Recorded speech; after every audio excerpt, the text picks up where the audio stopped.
Hello everyone, welcome to lily stories. ఇవాళ మేము ఒక మంచి ప్లేస్కి వచ్చాము. ఆ ప్లేస్ నేమే హంసల దీవి.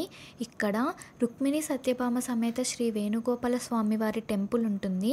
ఈ టెంపుల్లో వేణుగోపాల స్వామి స్వయంగా వెలిసారంట. అలానే ఈ టెంపుల్ని స్వయంగా దేవతలే వచ్చి కట్టారు అని చెప్తున్నారు.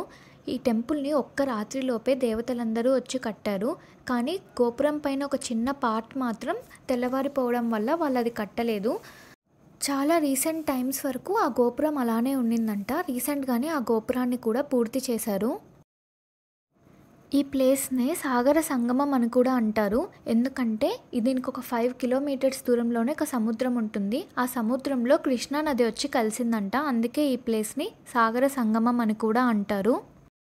టెంపుల్ లోపల చాలా పీస్ఫుల్గా అనిపించింది. చాలా ఓల్డ్ టెంపుల్ కూడా కదా ఇది. టెంపుల్లో దర్శనం అయ్యాక మేము పక్కనే ఉన్న బీచ్కి కూడా వెళ్ళాము.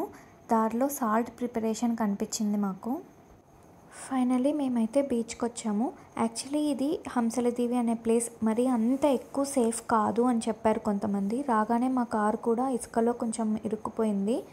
తర్వాత ఎలాగో ఎవరో హెల్ప్ చేస్తే ఒక సేఫ్ ప్లేస్లో అయితే పెట్టాము.